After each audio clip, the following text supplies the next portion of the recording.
like have courage and like speak up about things. Like just like, go with your gut, speak up and just like have courage. Like I've had moments in my life where I've felt that like, or like look back and just thought like I wish I would have spoken up, and I wish I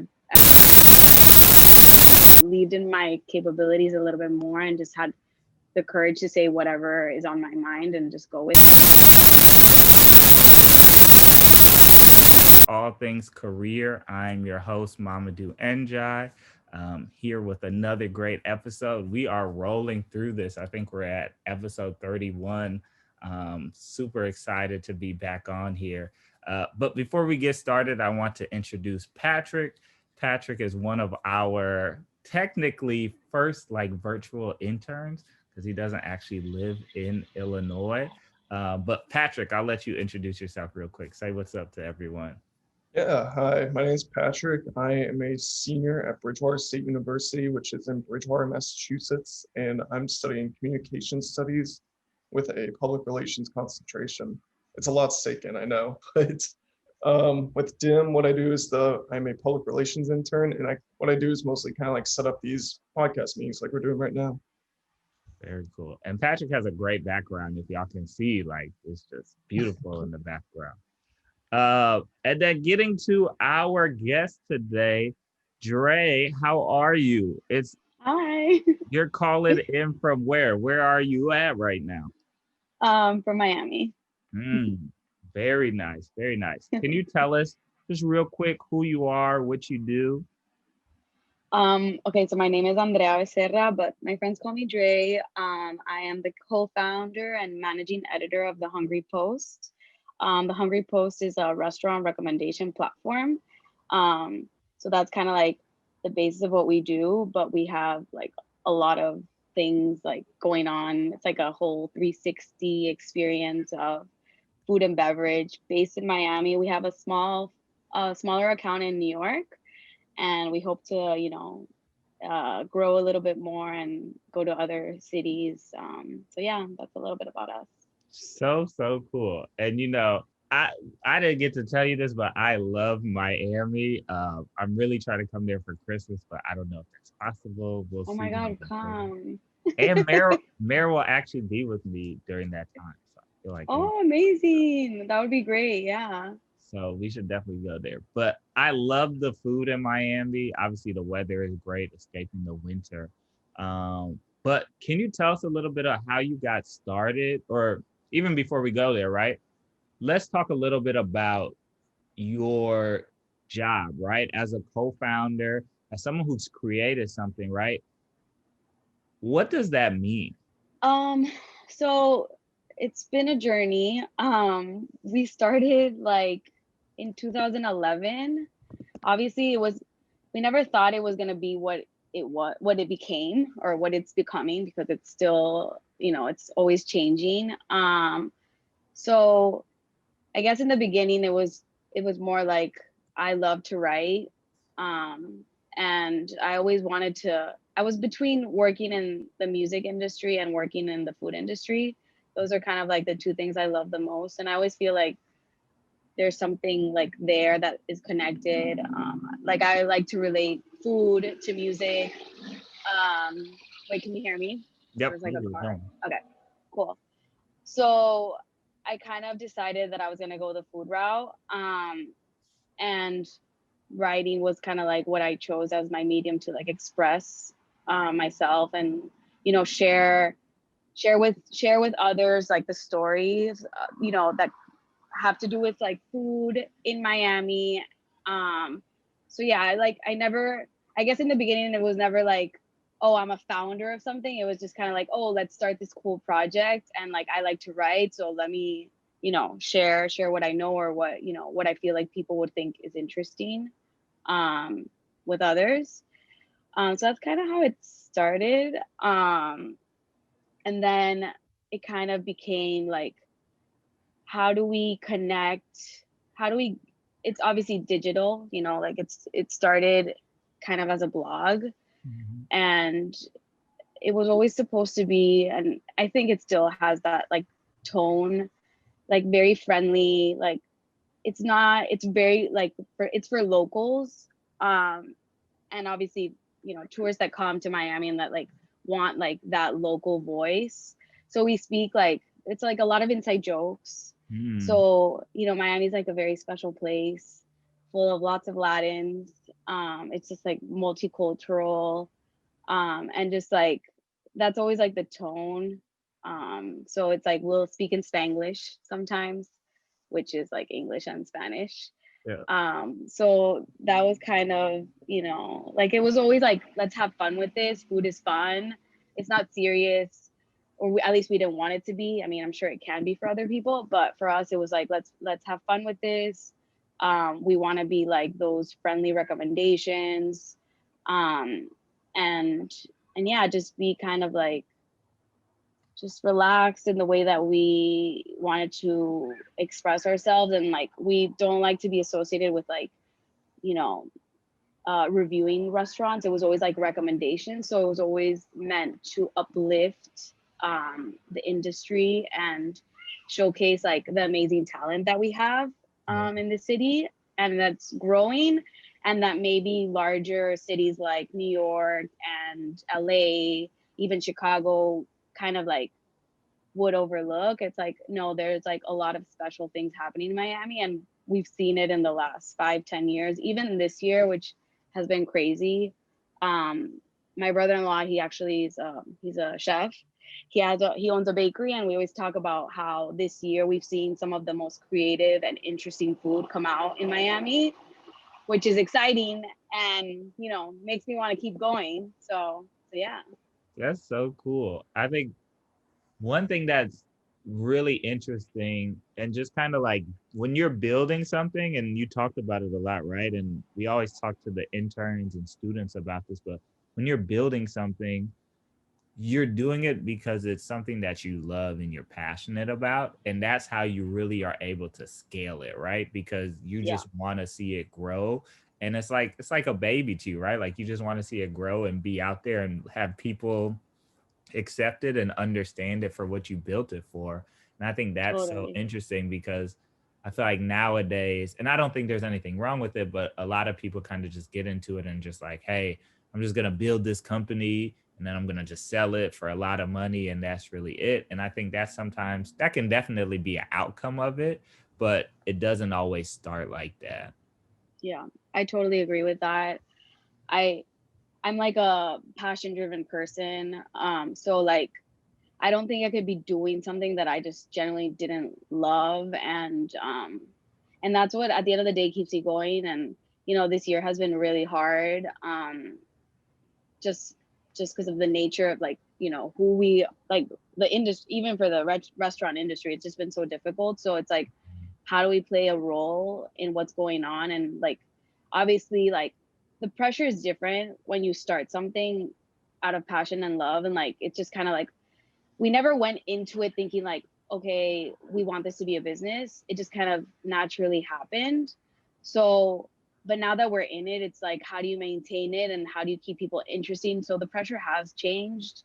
um and it's sort of like, what else can we do? And now it's like, I mean, it's been like 7 to 8 years, and like it's not like the, like I always say, I'm not like a cookie cutter person. Like I don't fall into a mold, and like I don't feel like if you look at my resume, and I know that like people think that's so important, but my resume is not like that cookie cutter resume. And it's like I've learned a lot on my own, and it's always like it's a challenge because it's maybe I don't necessarily have like a mentor, or like I've learned from someone.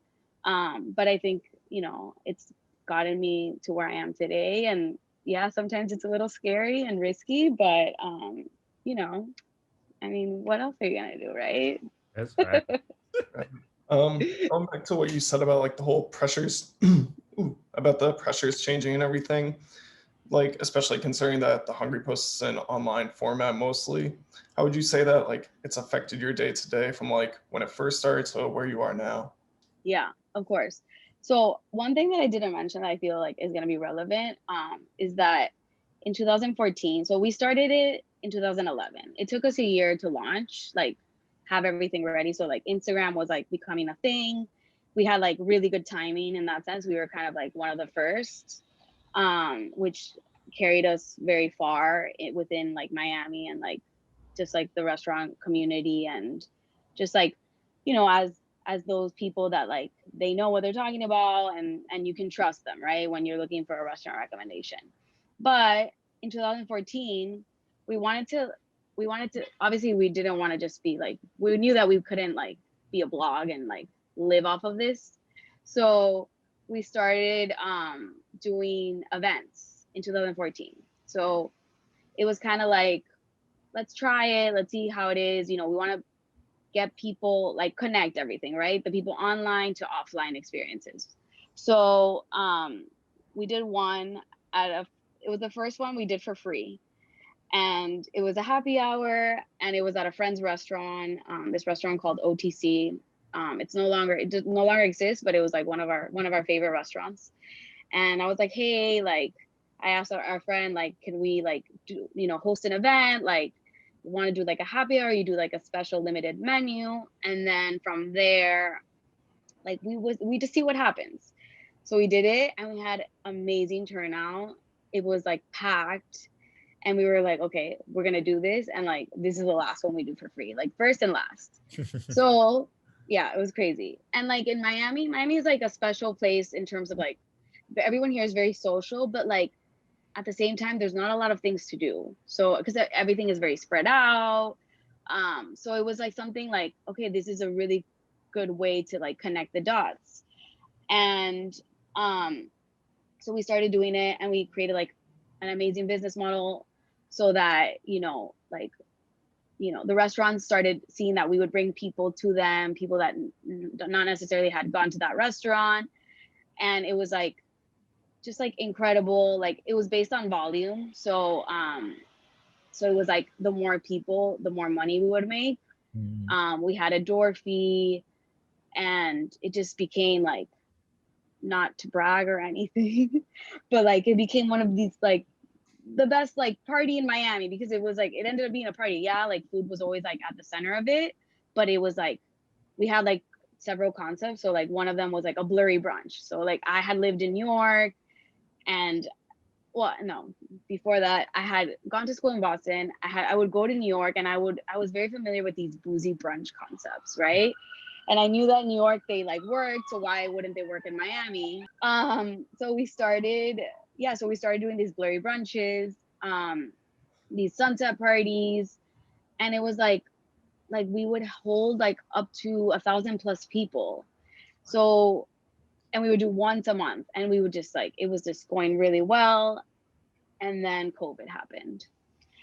So that really changed everything for us. And it was like, I had just decided to move back to Miami, because I was like running our smaller account in New York. And I went to grad school for a program in NYU called Food Studies.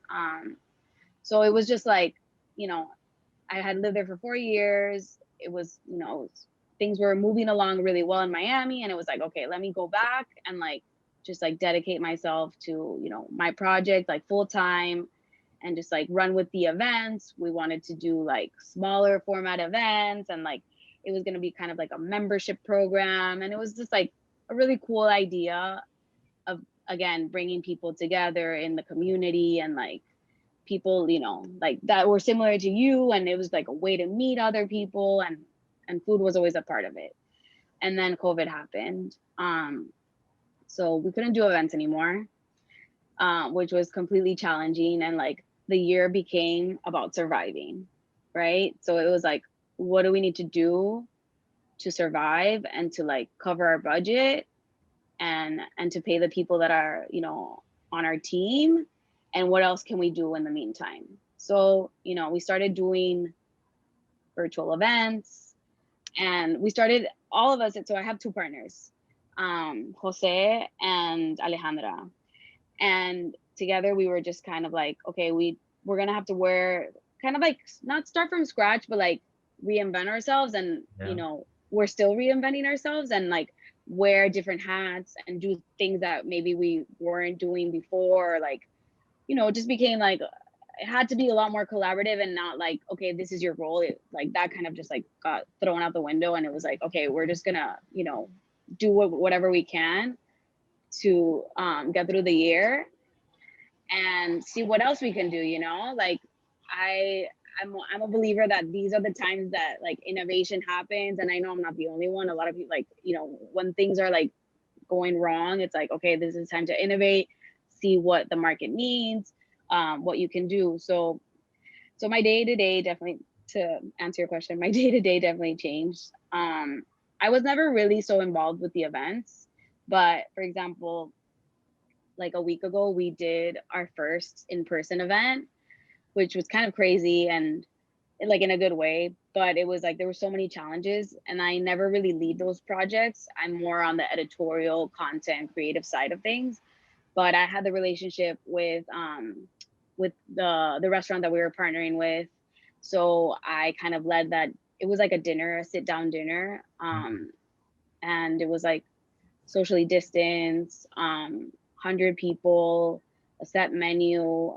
But there was a lot of challenges, and like, how do you keep everyone safe, and how do you make sure that people, since we're known for parties, how do you make sure that people understand that this isn't a party, and that you're gonna sit down and you're gonna have a dinner, and yeah, you can shimmy in your seat, but that's pretty much it, you know? So that has been a challenge. And to do those kinds of events, since our model is based on volume, we definitely need a sponsor. So it's like we've been doing a lot of work with sponsors.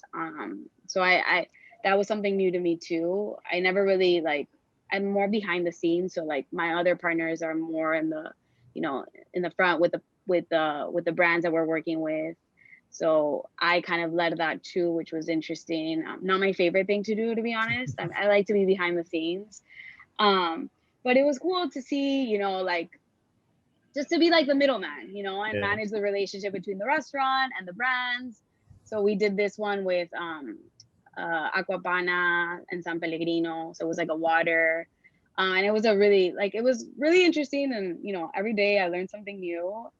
It like doesn't get old. But yeah, that's kind of like like an example of how my day to day has changed. But yeah, like I'm still, you know, trying to go to restaurants and like be safe, obviously, and like have the conversations that I usually have. Um, you know, to like get to know other restaurants and see what else is out there, because like I said before, like there's so many new things that are happening in Miami in terms of like food and beverage. So yeah, it just like it never stops and it never changes. I think that's so fascinating, especially coming from the evolution part and the innovation part, right? A lot of, you know, this time is it's forced innovation, right? And you know, before it's kind of like, we'll try innovating, right? But I think it's interesting to Yeah, consistently evolve and just figure it out, and then, all right, this didn't work, okay, we'll try this, right? And I think it really shows that that tenacious mindset is, you know, something that really helps to push organizations and move them forward I agree. during these times. And yeah, shout out to you all, because it's definitely tough. I relate to it because we do events Oh yeah. here as well. And I remember right after, because we had All-Star Weekend here, right after All-Star Weekend, I think I came to New York for one last event like the week after, and then everything else just got canceled. And we had like a whole tour we were doing, and all that stuff got canceled, and we just had to maneuver back around and go to virtual events and start Yeah. creating more content, i.e. the podcast and all this stuff that we were doing. So um, I understand exactly how that feels. At first, it's like a Yeah. punch in your gut, and you're like, Yeah. then you panic, and then you're like, all right, it's not even time for me to panic. I just got to figure it out. So Yeah, you just like enter like survival mode, and you're like, okay, well, like there's just no time to like dwell on like the fact that you can't do these events or whatever it was you were doing before. It's just like, I feel like, I mean, for me, this kind of environment kind of works in a kind of sick way, just because like I like to work under peer pressure. So like even when I write, and writing, it's just people that don't write, they don't understand that like you can't just sit and write something necessarily. Like it has to like you have to be in the mindset and the space where it's gonna come out, or like you write something and it's not good and it's like, okay. So like I'm like deadlines, like I like to have deadlines, but like if you tell me like, okay, so you have to write something for tomorrow, I will leave it until the last minute possible, because I feel like it'll come out better, because I'm under pressure. I'm like, there's no time to waste, and like I gotta do it. So that's kind of how I feel like this year has gone for me personally, where it's like I've done things that are not in my comfort zone, and like I've just had to do them, and I just like I don't even know how they come to life or how they happen, but I'm just like, okay, this is it. I have to do it. So I feel like for when you're forced into this kind of like, we always knew that we had a cap in our events. Mm. We always knew that. We always knew that like like, okay, like, you know, if a place can't hold that many people, that's it. Like what else are we gonna do, right? So we always said, okay, we have to move away from these large format events and see what else is out there that we can monetize. So it was something that like was always like in the back of our heads, but it wasn't until this happened that we were forced to think outside of the box. And like I kind of wish we wouldn't have been forced, so we would be like more prepared, but like that's life, and like that's how we are. And yeah, it's been a ride. I honestly, with myself, I find myself in like the same kind of boat where it's like with that deadline, it'll be like, oh, you have a essay due on this day, and I'll be like, okay, I'll save it till like the day before or something like that. And then like Exactly. in my head, I'll be going through like a mental spiral, but I know it's like the best content I'll create right then and there. Yeah, and I've like read about this stuff, because I also give myself a hard time about like, why do I have to leave everything to the last minute? And it's just like some people, they're just built that way, and I'm one of those people. Like stop, like I need to stop giving myself a hard time, because that's the way I am. And like it's clearly worked, and I don't know if that's a bad thing, because maybe one day it won't work and I'll be like, oh shit, like, you know. But like I was like that in college too. In college, I like, and in my like, so I went to business school, but like I took a lot of writing and literature classes, because I just like fell in love with that, you know. I just fell in love with that. And a lot of my papers, I would literally wake up at 5 in the morning and finish them, like, and have like let's say I had the class at 6 at night. I would wake up at 5 and I would just like write the paper and then just like turn it in, and like it was good. So I was like, okay, this works, you know?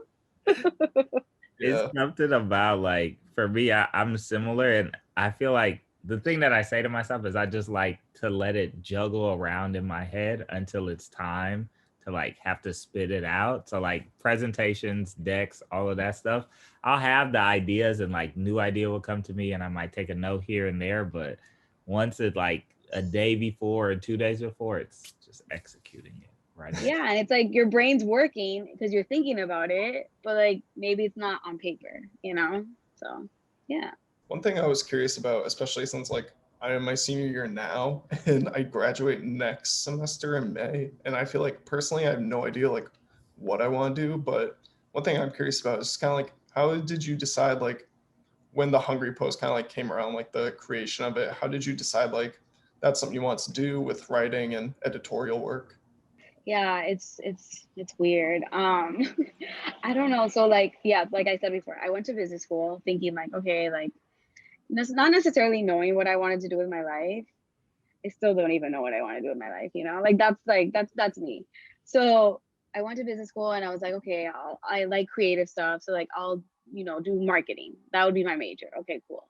And then like I had to take electives, and I had like the best like writing teacher. Like I hated writing in high school. Like writing, I was like, no way, like I'm not, that's too much pressure. Like I like to be creative. I like to work with ideas, but like I'm a slow reader.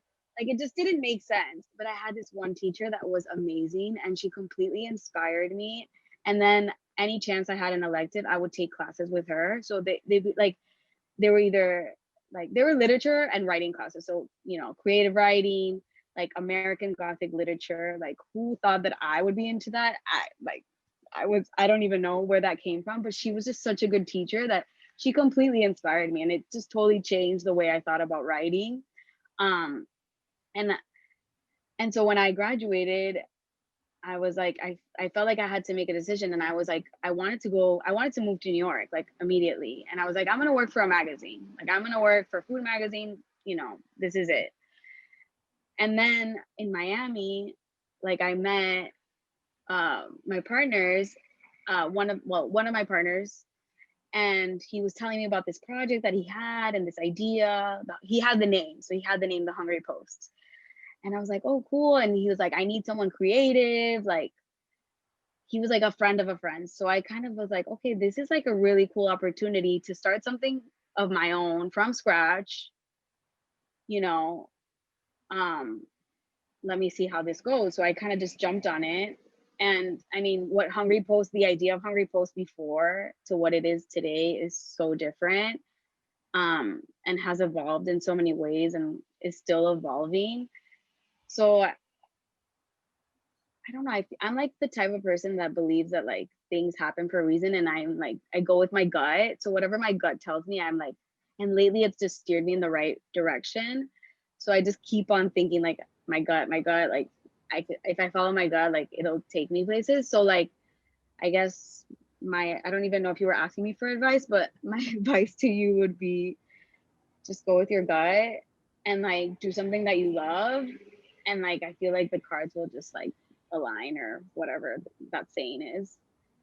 I don't know, it sounds kind of cheesy, but like I just believe that I wouldn't be able to force myself into doing like something else. And like I've had other jobs, and like Hungry Post was always like a side gig until this year, even though this year, because of what happened, I started picking up like clients and stuff to help them with like their social media strategy and stuff.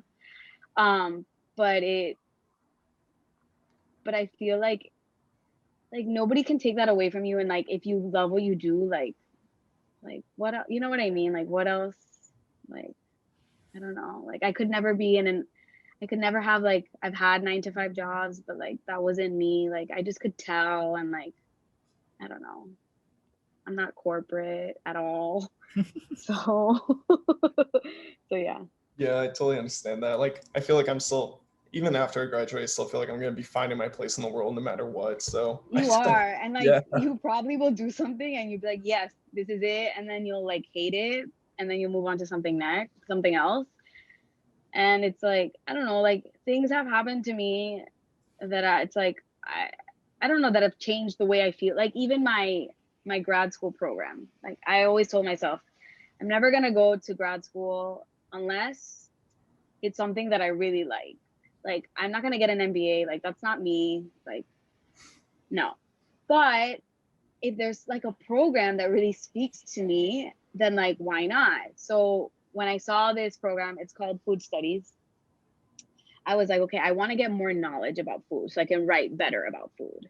But when I came out of the program, it was like a 2-year program. So it's like the political and cultural side of food, and you can like kind of pick your route. I never really thought I was gonna go the political route. Like I wasn't very interested, but there are some classes that you have to take. So as I was doing these like classes, I was started to learn a lot about like how messed up our food system is, and like how the government is like just like fucks everything up. And it just opened my eyes, and I became like super interested in like sustainability and like how food, like I took classes in food waste, like things that I never imagined. I thought I was gonna go for like the history, for like how food plays a role in cultures, and I did do that. But I also started seeing like, oh my god, like there's so many problems with food and in the world and in this country, and like how we throw away our food, how we recycle, like I just started learning all these things that I never imagined. And my thesis project, which you would have thought it would have been something that has to do with my business, because I had my business this whole time, but it ended up being something that was sustainable food packaging. So I just became really interested in that. And I know that I'll do something with that too. Like right now, like I'm not, but like I have an interest that I want to do something in that world.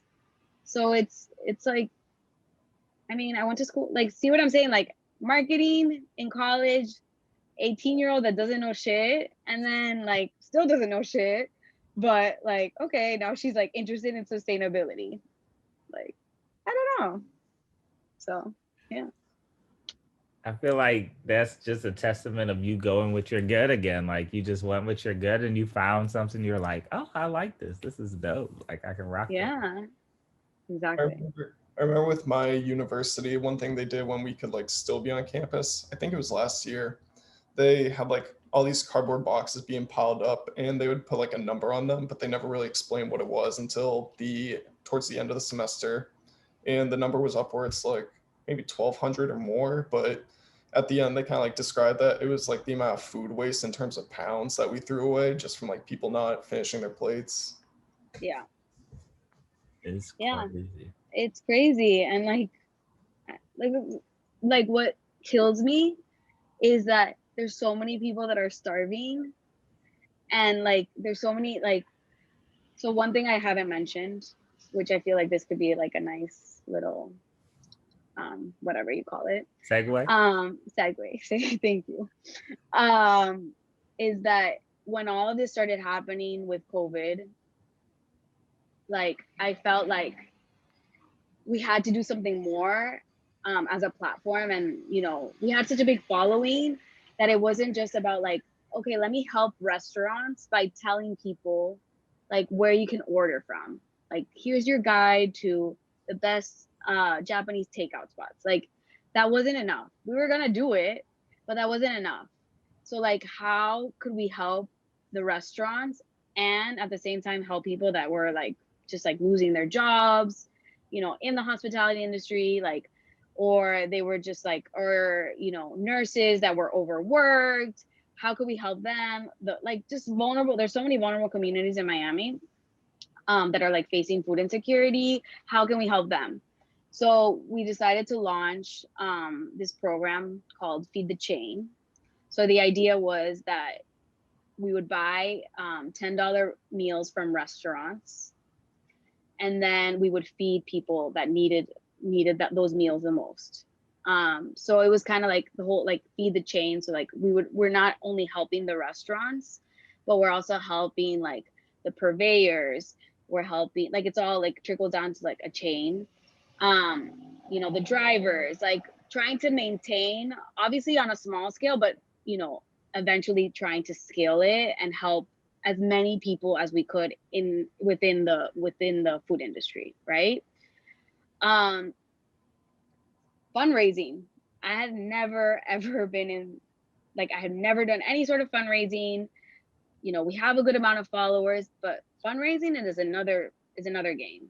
Yeah. And we started doing it. We launched a GoFundMe. We had like the idea, the creatives, we were communicating with the media what we were doing. And we've been doing that since April.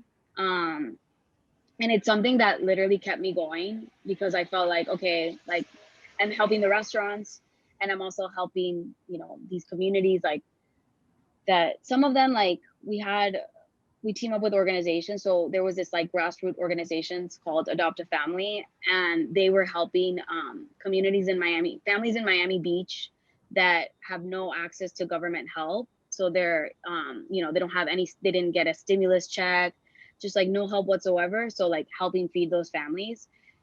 And honestly, like, it's been an incredible experience. I'm so happy that we're doing this and we're not stopping anytime soon. Like, we have, like, our first goal is 100,000. I mean, we've raised like 25,000, and we Wow. just got a private donor, private donation of 15,000. So with those 15,000, we're gonna do Thanksgiving and Christmas themed lunches and dinners. So and we're gonna help 10 restaurants. So we're doing like 1,500 meals, and it's not a lot, but like it's a start.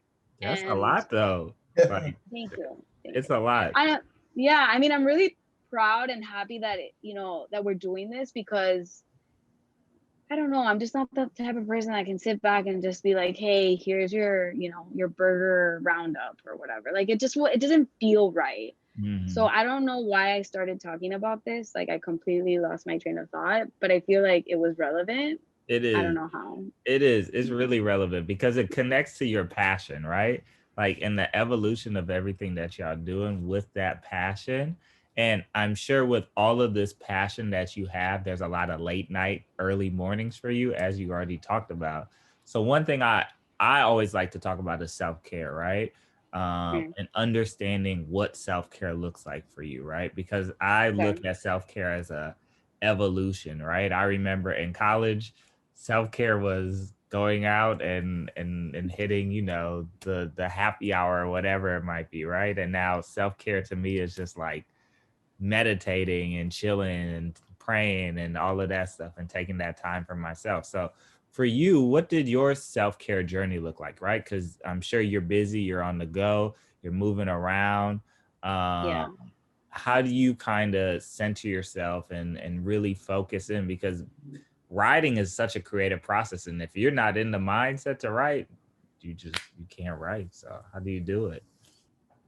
I feel like in college, I I don't feel like I reflected about self-care as much as I do now. So I was, yeah, like I guess I would unwind with like drinks. But now it's like I do a lot of yoga. I've always been into yoga, but I'm through the pandemic, I feel like I've found more time to do it. Just like breathing exercises really helps me.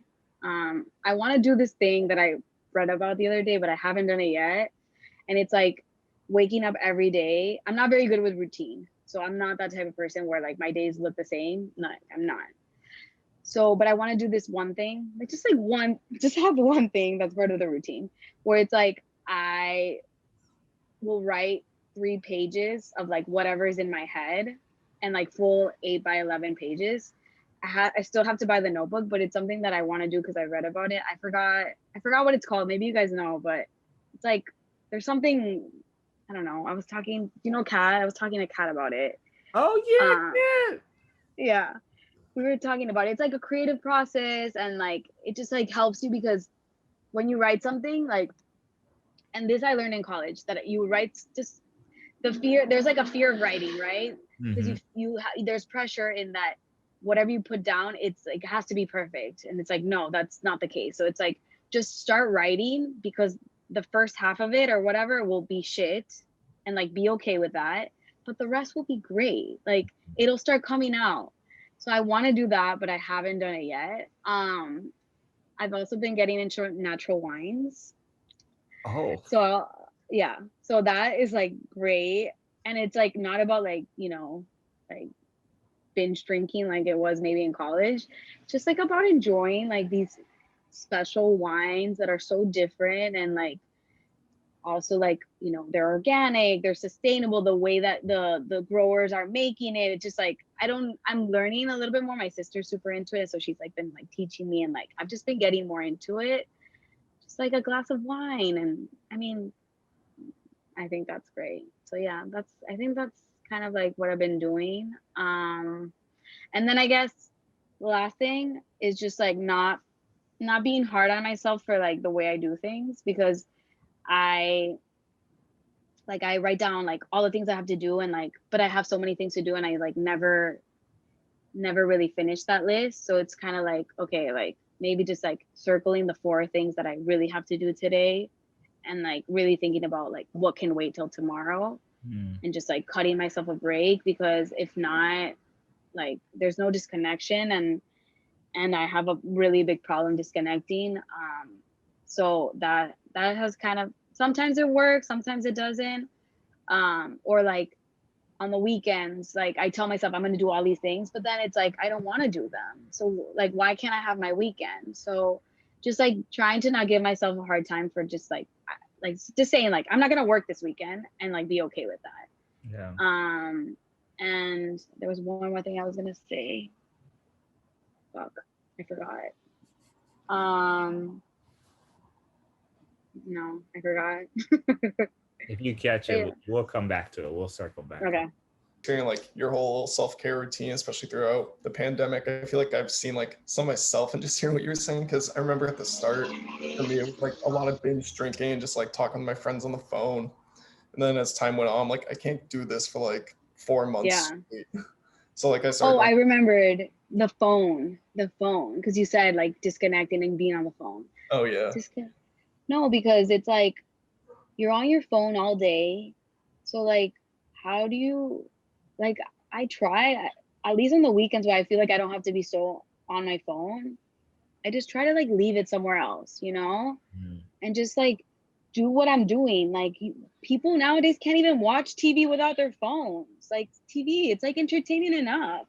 And it's like you find yourself like, I like the white noise, I'm not gonna lie, but it's like just leave the phone somewhere else. That's so true. And like I feel like you have to like apologize for not having your phone, but it's like, why? Like the world is not gonna end if I don't, I don't know. I'm just trying to think of something like something small that is not like the end of the world. Like, okay, if I didn't do the stories for that restaurant that that I went yesterday, no, I can do them tomorrow. Like I don't have to do them right now.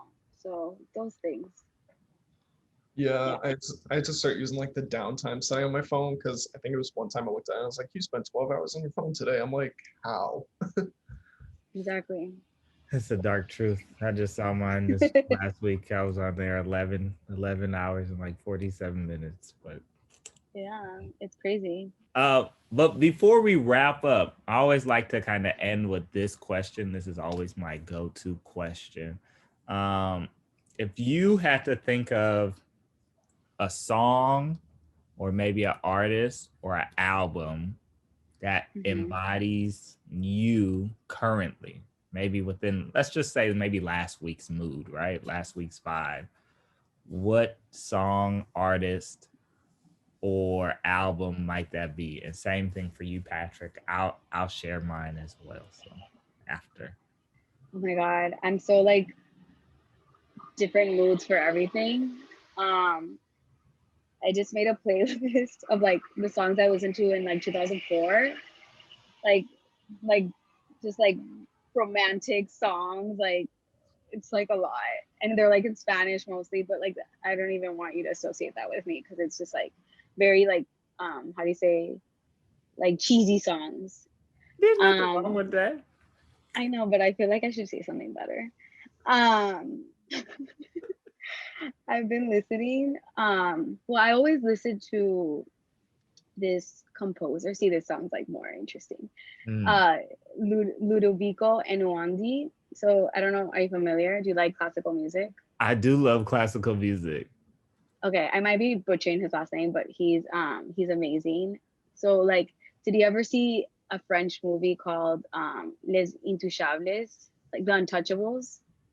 It's like about, I know what you're talking about. I don't think I've seen it in full. I've seen parts of it, but I never. Okay, it's a beautiful new movie, and they made a remake with Kevin Hart, if I'm not mistaken, of an American version. But watch the French version. But the soundtrack in that movie, like, is amazing, and a lot of the scored music. Well, I don't know if it's scored, but a lot of the music is from this composer, and it's just like it's just so soothing. And like I'll literally like when I just can't like think anymore, I just like literally like be in my car and I'll just like put that on and like it's just so amazing. He did like this concert for Greenpeace in the Arctic. So it was like all about like it was all about, shedding light to like how the Arctic is just like getting destroyed and like, everything with climate change. And it's like him on a piano in like an iceberg and I'll send it to you guys. It's incredible. Please send it to me because I really love classical music and like I will. He's my like go-to guy.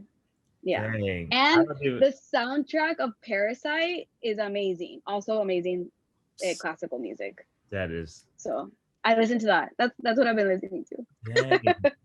I had a good answer, but all right, Patrick, you go, and then I'll talk about. I gotta think about which direction I want to go. All right. I don't feel like I listen to one set genre of music. Like when I'm in the gym, I'll start listening to like Pop Smoke, Meek Mill, and all that, and like all this rap. But when I'm in the car, I'll start listening to like classic acoustics. Like one song that pops up to me is Landslide by Fleetwood Mac. Oh my God, I love that song. Yeah, because I feel like it was probably the other day or something. I was driving back home from work. I'm like, I don't need to take things so seriously. I just need to let things happen. Everything happens for a reason, like you said. Yeah, totally. I did see that on our now I'm connecting the dots. I Oh, saw yeah, the Meek Mill thing. We just did a post on our Instagram about your favorite rapper, and Patrick put Meek Mill, so it makes sense now. I love that. Philly energy. I like that. So I was gonna pick someone else. So I actually I made a love playlist, which is a little cheesy, but it's a bunch of like old school love songs. So when you were saying that, I was like, dang, I relate to that. And I made one. And then, it was good. I'm trying to think who's on there. I got like Music Soul Child.